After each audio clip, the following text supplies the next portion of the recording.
Welcome to Living a Graceful Life. I'm your host, Denise Medved, and I'm also the creator and founder of Ageless Grace Brain Health.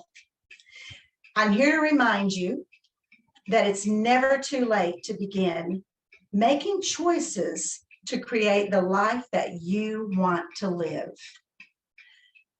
In previous episodes, we've talked about living a graceful life and what that might look like. We've talked about the physical aspect of living a graceful life, the body. We've also talked about the brain, which is an organ in the body. And we've talked about the mind, which is invisible and why it's different from the brain. The brain is something you can touch, something you can feel, something that is real. And the mind is real, but it's also awareness and consciousness.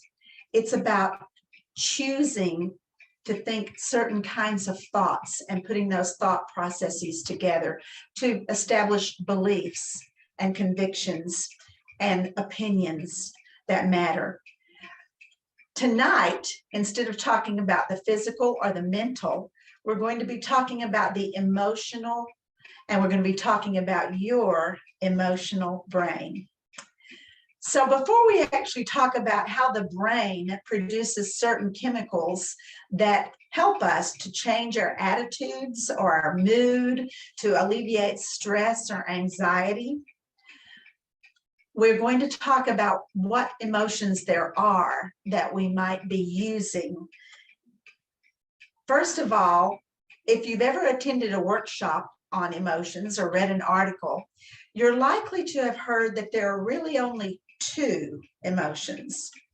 And every other emotion that we might describe falls under one of those two categories. And the two categories, or the two primary emotions, are love and fear. So what might be fear, for example? Maybe it's discrimination, maybe it's anger, maybe it's being upset about something, maybe it's annoyance, maybe it's anything that makes you feel stressed out, anxious, full of tension, anxiety, worrisome. All of those things tend to fall into the category of fear. Now, what about love? That's pretty easy for most of us. It has to do with compassion and kindness and wonder and joy and being connected and part of community. It has to do with friendship. It has to do with family. Those type of things can bring us up and release anxiety and give us those positive emotions that we tend to describe as love. Now, let's be honest, friends and family can also create some negative emotions sometimes, or things that we normally love, like maybe we really like our jobs, but some days or some people at that job might cause us to feel negative emotions. So we don't want to invalidate any negative emotions that you have. Emotions like grief and sadness and sorrow and anger, and those are important things. It's important for you to understand that you have them. It's important to understand that you can influence them one way or the other. You can make them greater and stronger. You can help them carry on a long time, or you can take those emotions and you can tweak them. You can change them. So at the very least, you learn something from them. You put them to good use. You put them to good work so that you can feel good about emotions that may not be positive. At the same time, you can also diminish those emotions or store them away in your body somewhere and in your mind, and you can decide that you want to create more positive emotions around that emotion that may be very real, and yet it's very negative and it's pulling you down or dragging you down. So we have lots of choices, and I'm sure you're thinking, well, how can I choose to change my emotions? I mean, if I'm feeling angry or if I'm feeling sad, then I just am, and there's nothing I can do about it. Well, there are things that you can do about it without invalidating that emotion that you have. So one of the things that I'd like to point out to you is how you use your body and how your body and brain have so much to do with your emotions. We tend to think, oh, an emotion comes from here. We call it the heart. It's more of a metaphorical heart. It's not the real muscle of the heart. It's like, I feel strongly about that, whether it's whatever, it's a positive emotion or a negative. I feel strongly about that. And we tend to touch ourselves around the heart area when we're emoting. Now, we tend to use our arms, hands, chest, and back for emotional expression. I'm doing it right now. I'm using my hands for emotional expression, but very often we'll do something like touch someone on the cheek as an expression of emotion, or we might celebrate and wave our hands and arms to express that emotion. We might pat someone on the back because we feel like they've done a really good job or a really good thing in the world. We might hug someone and use those arms, hands, chest, and back to express our friendship, our concern, our care, or maybe to use those arms as an expression of caring and compassion when we don't have the words to say for someone who might be going through a difficult time or a heartache or a heartbreak. So here's where we tend to express ourselves, with these extremities in the upper part of our body. They also affect the face. We tend to not be able to hide our emotions. You've heard of a poker face. That's supposed to be one that doesn't show any emotion. But in general, most of us show excitement, or we show worry or concern in our faces, or we show a bit of happiness in our faces. So arms, hands, chest, back, faces, very much affected by the emotions, and they affect the emotions as well. So not only does the body get regulated by arms, hands, chest, and back, but it also is affected by what's happening in the brain that produces chemicals that can either really make those emotions get stronger and remain and stay for a long time and possibly even take over our lives, or they can produce chemicals that we have some control over, that we can stimulate, that we can cause the brain to produce, that might help lighten that emotion, or it might honor that emotion and yet surrounded by so many positive and uplifting emotions that we don't let that emotion take over in our lives. So let's talk just a second about how the brain produces what we would like it to produce. It's a network of interconnected structures in the brain. It's not just one spot or one place in the brain, but this network includes a lot of big words that there won't be a test, there won't be a quiz. You don't even have to write this down. I'd just like you to know it, that all of these things are working together as sort of an emotion processing network. There's the amygdala, there's the prefrontal cortex, there's the cingulate cortex, there's the hippocampus, and there's the basal ganglia. And all of those things are working together to process emotions. So one of the ways that they do that is they produce something or several things that can cause pleasing, happy, loving, uplifting emotions. And we can cause the brain to produce those things. So what are they? Endorphins. When we exercise, when we move physically especially, we produce those pleasurable endorphins that make us happy. There's oxytocin, there's serotonin, there's dopamine. All of those things are positive, uplifting, even loving. They are emotions that are produced, for example, when we're in love with someone, or when we're loving a child or a newborn baby. So we can produce those emotions when we aren't necessarily in love or holding a newborn baby. Now, how do we do that? Well, one of the greatest ways to cause the brain to produce positive chemicals is exercise or movement. Now, I mentioned in a previous episode that I'd like to change the word exercise to the word movement. And I also said, let's change the word diet to the word nourishment because they're more positive. We need nourishment to be alive and to have a good quality of life. And we need movement to have a good quality of life. Many people, when they hear the term exercise, think of working hard, pushing through something, no pain, no gain, really sweating and perspiring. But I'm talking about physical movement that is related to the brain. And because of that, it causes not only our joints, our spinal column, our bones, our muscles, our ligaments and tendons to feel better, but it causes the brain to fire neurons and actually change itself. Not only can it change itself structurally, change its function, meaning that it can also change our mind. It can change our attitudes. It can change our experience of the emotions that we are having, if we would like it to, if we would choose to allow it to do that.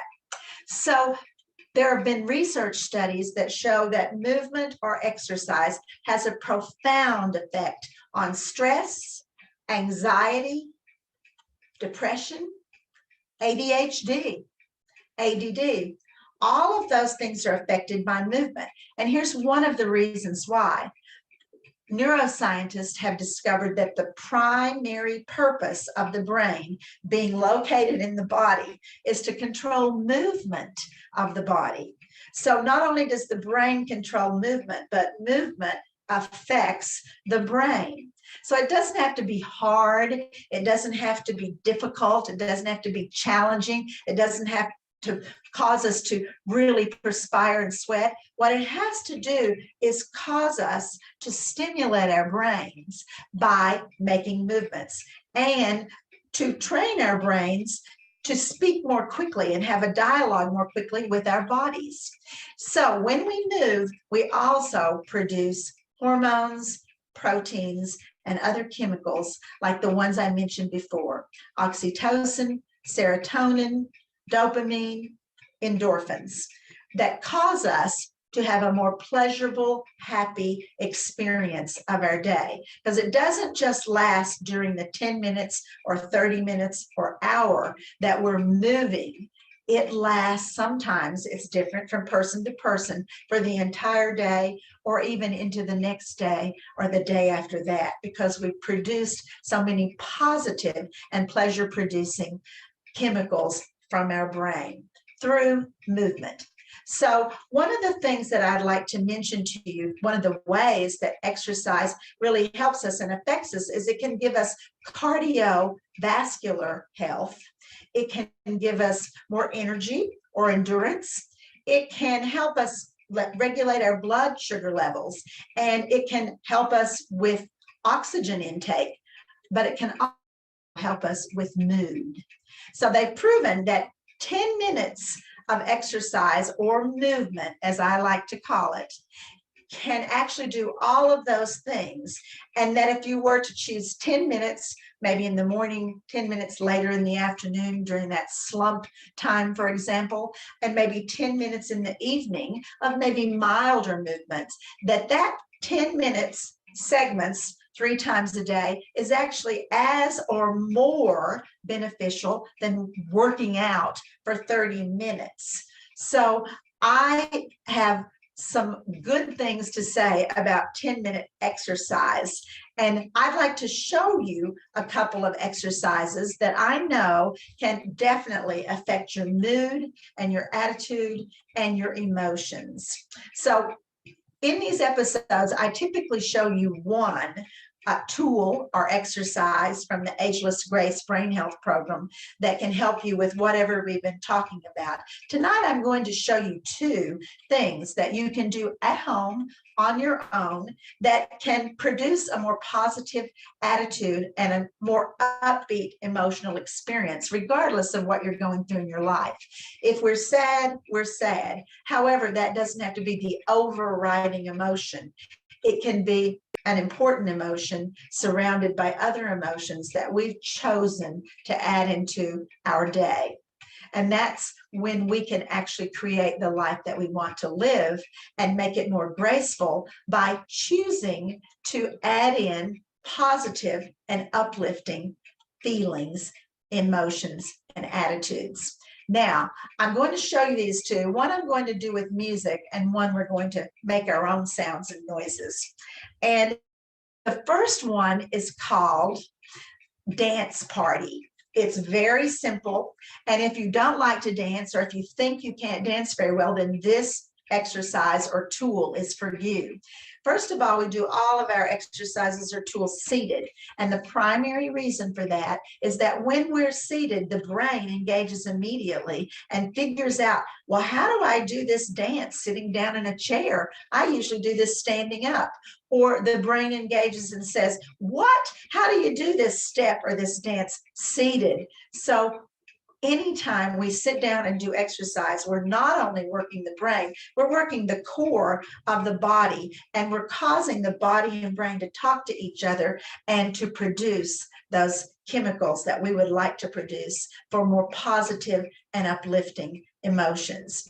So Dance Party is done to music, which is one more key to not only stimulating the brain, but it has been proven that music, especially music that you like, or music that's fun and upbeat, or music that you really enjoy moving to, or that you have special memories associated with, also helps with producing those positive chemicals in the that produce those positive emotions that we would all like to have more of. So this is first one, Dance Party, is done to music, and it's for personal expression and emotional expression. So I'm going to put some music on, and I hope you have gotten comfortable like I am. I'm always either in bare feet or soft feet. I'm always relaxed and sitting in a comfortable chair. And I hope you're in a comfortable chair too. If you're not, please find one where you can still watch the episode and be involved and participate, but feel comfortable doing it. The good news is I can't see you, so you can't be seen by other people either. So go for it. Dance Party. Let's really have a good time. Here we go.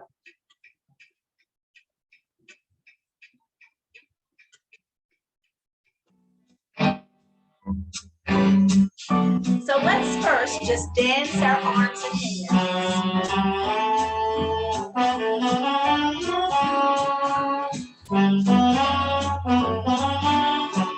Doesn't matter what you do, just move them.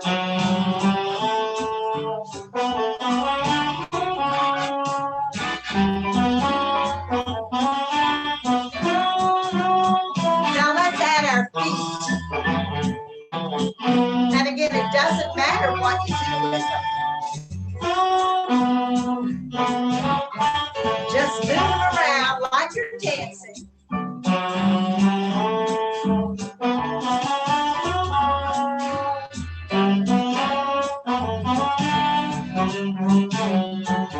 Now add in the rib cage. Get that rib cage moving. And see if you can keep moving your feet and your hands and arms.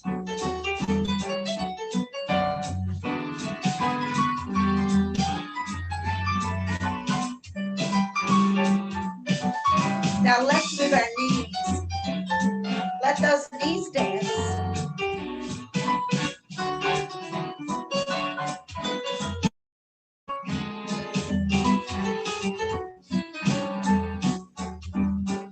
Now how about your belly button? Get your belly button to dance along with the music.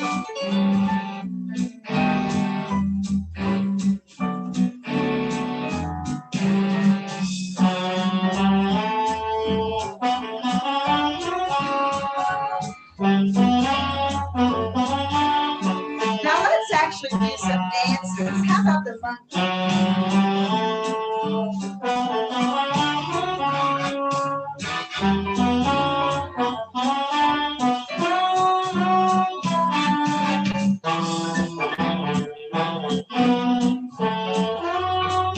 Or how about the twist? Show me all your best moves.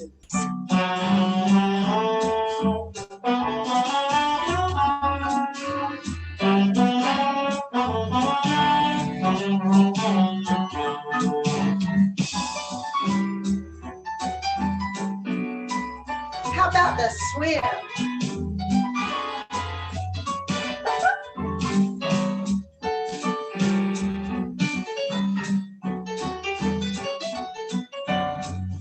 Hold your nose with your other hand.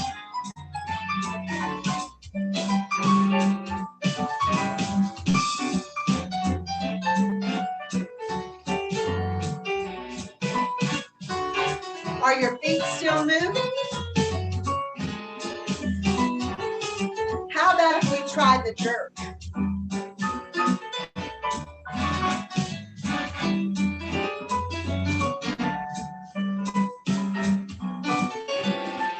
Oh, my feet stop moving.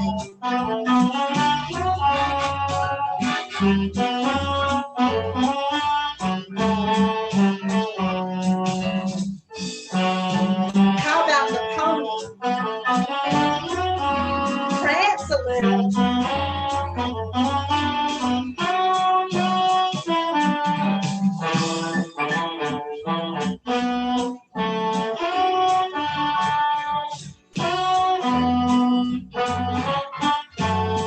How about the shimmy shake?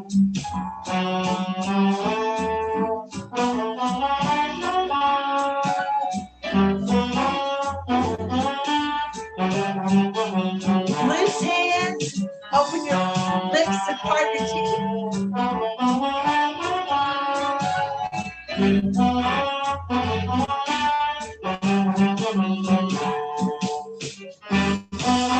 How about the bunny hop? All right.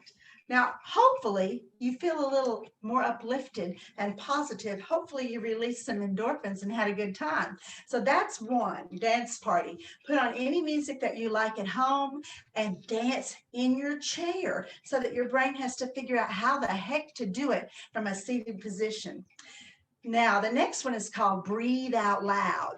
And Breathe Out Loud is about oxygenating the bloodstream in the cells. And of course, that means you're also oxygenating the cells in the brain, which is really important. So, how do we do that? Well, the most important part of breathing, which has two parts, of course, the inhale and the exhale, is in fact the exhale. So one of the best ways to really get a fuller, deeper exhale, because your brain will remember to inhale on its own in between, don't worry, is to make sound. So we can hum, whistle, sing, repeat tongue twisters, use numbers in a sequence or just from 1 to 100. We could use our ABCs. We could use our vowel sounds. We could repeat slogans or jingles that we've heard on television. All of those things, saying them out loud, causes the abdominal wall to contract and force that sound out and give you a deeper, fuller exhale, which means as soon as that exhale is over, your brain is going to remember that you need to breathe in, and you're going to have a fuller, deeper experience of getting oxygen into the bloodstream. If you've ever taken a course or a workshop in breathing or breath work, you will know that they say the exhale should be twice as long as the inhale. Now, you don't need to raise your hands. I know that almost all of us do not exhale twice as long as the inhale. So that's why all the things I just mentioned to make sound are really important. And when we do it, we repeat whatever it is we're doing 10, 12, 15 times so that we're really getting that sensation of the abdominal wall pushing that air as well as the sound out of our bodies. So let's start off and let's just do a few simple ones. Let's say our vowel sounds really, really quickly.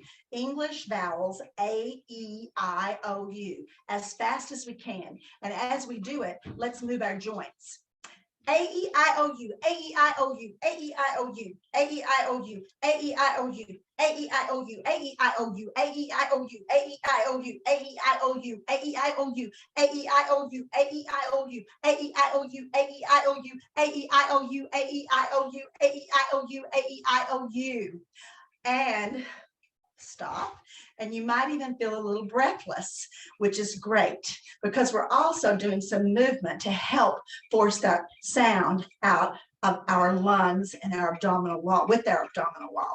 So another one we could do is to say the vowels really slowly and drag them out like A, and then do the same with E, I, O, and U.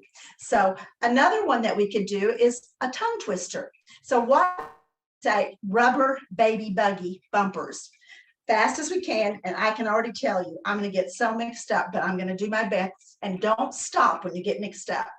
Rubber baby buggy bumpers, rubber baby buggy bumpers, rubber baby buggy bumpers, rubber baby buggy bumpers, rubber baby buggy bumpers, rubber baby buggy bumpers, rubber baby buggy bumpers, rubber baby buggy bumpers, rubber baby buggy bumpers, rubber baby buggy bumpers, rubber baby buggy bumpers, rubber baby buggy bumpers, rubber baby buggy bumpers, rubber baby buggy bumpers, rubber baby buggy bumpers, rubber baby buggy bumpers. Goodness. So we could also sing, hum, or whistle, and it should be to a simple song that you know, maybe from your childhood, because most songs from our childhood have positive memories and emotions associated with the moments that we were singing those songs or participating in that music. So let's hum to row your boat. Are you ready?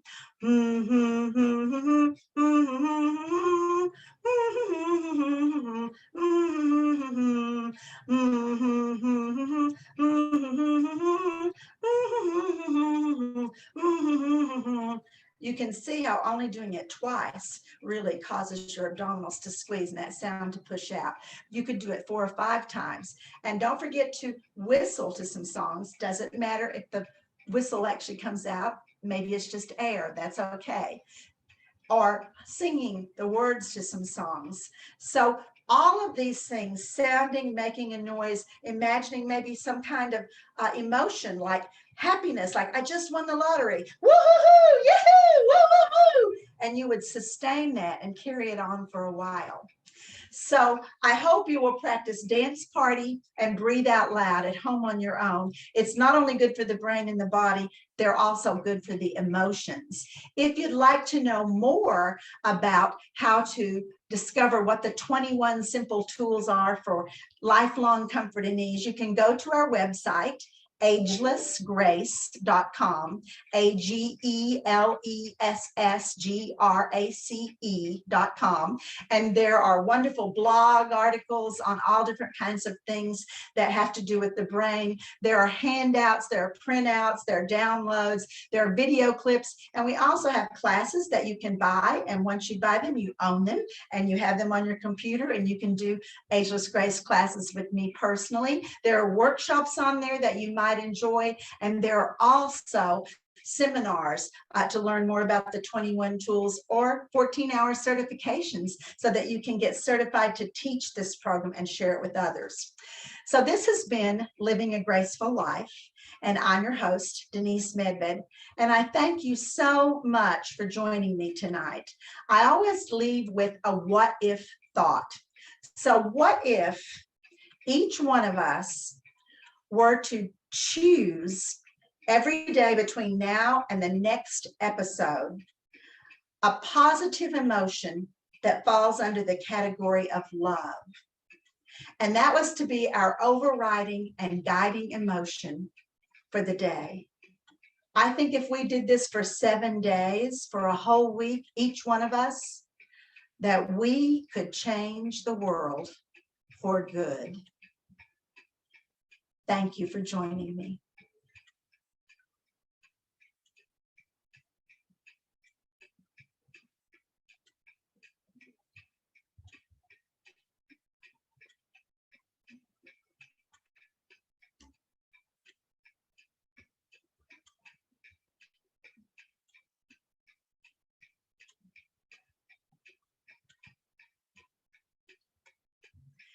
For those of you who are still on, we We can also have a question and answer period for 30 minutes at the end.